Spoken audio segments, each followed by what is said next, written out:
안녕하세요.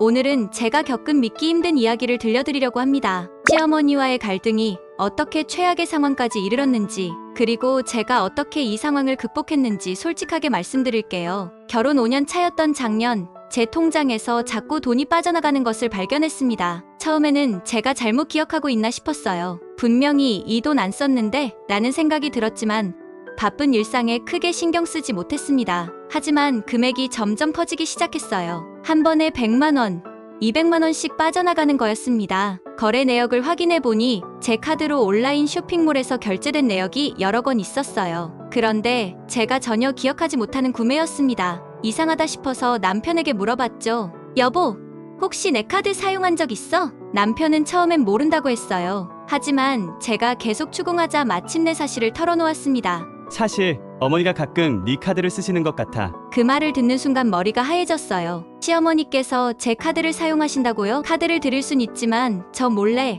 어떻게 그런 일이 생긴 건지 도저히 이해할 수 없었습니다. 알고 보니 남편이 제 카드를 저 몰래 시어머니께 드린 거예요. 처음엔 급할 때 한 번만 쓰시라고 했다는 겁니다. 하지만 그 한 번이 수십 번으로 이어졌고 금액도 점점 커지고 있었던 거죠. 더 충격적인 건 시어머니께서 제 카드로 구매한 물건들이 시누이 가족을 위한 것이었다는 사실이었어요. 시누이네 아이들 학원비, 옷, 심지어 가족여행 비용까지 제 월급으로 시누이 가족의 생활을 지원하고 있었던 겁니다. 당연히 남편에게 따졌죠. 어떻게 내 동의도 없이 어머니께 내 카드를 쓰게 할 수 있어? 그런데 남편의 반응이 정말 믿기지 않았어요. 뭐가 그렇게 큰 문제야? 우리 가족인데 네 돈, 내 돈 따지는 게 웬 말이야? 그리고 어머니가 시누이 좀 도와주시는 건데 왜 그렇게 예민하게 구는 거야? 처음으로 남편에게 강하게 화를 냈습니다. 이건 돈 문제가 아니라 신뢰의 문제야. 어떻게 내 동의 없이 이런 일을 벌일 수 있어? 남편은 오히려 저를 비난했어요. 너 정말 속이 좁다. 우리 어머니를, 우리 가족을 신뢰하지 못하는 거야? 동생네가 요즘 경제적으로 어렵다는 것도 몰라?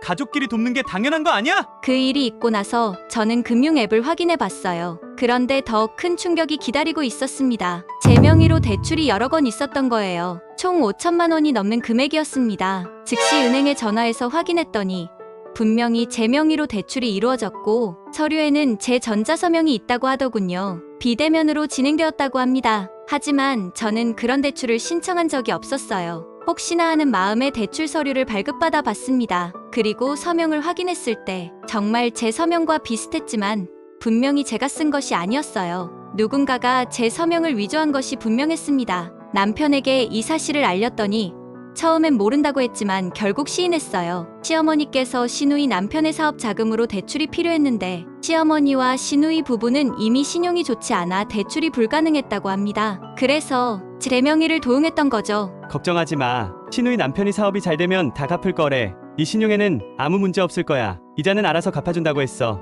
그럼 당신 명의로 대출하면 되지. 왜 내 명의로 한 건데? 나도 이미 대출해서 더 이상 대출이 안 된대. 뭐라고? 그런데 며칠 후 은행에서 연체 통지서가 왔습니다.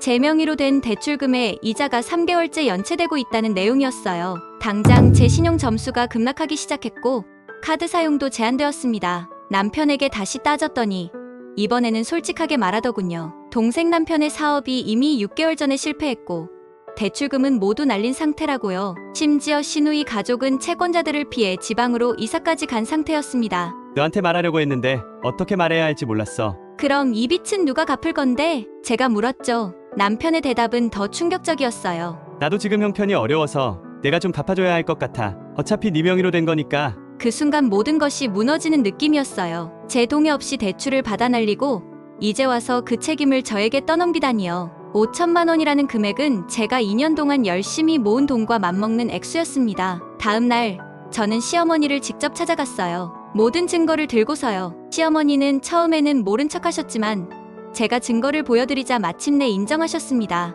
네가 우리 가족인데 이 정도는 도와줘야 하는 거 아니니? 시누이네가 얼마나 어려운데. 그리고 그 돈 다 너희를 위해서 쓴 거야. 시누이네 애들 학원비고 가족들 오시고 다 가족을 위한 거라고.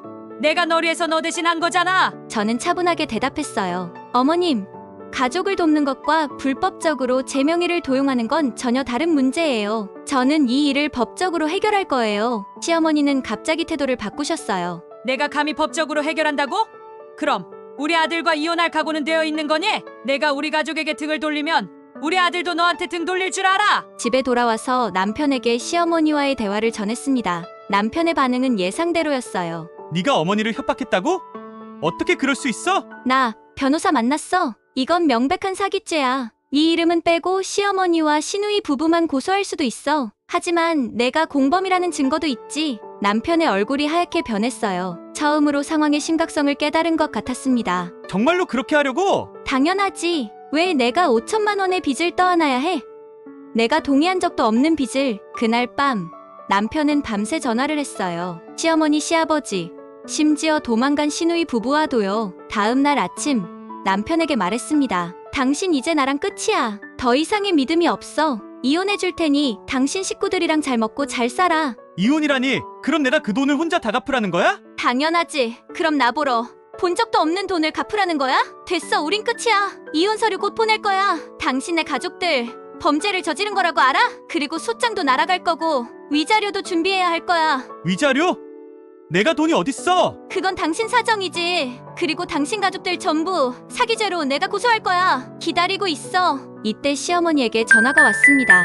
내가 잘못했다. 그만 화 좀 풀어. 가족끼리 그럴 수 있지 않니? 뭐라고요? 가족이라면 더 그래서는 안 되죠. 그럼 지금 고소 취하를 못하겠다는 거야? 너 사람이 어떻게 그럴 수 있니?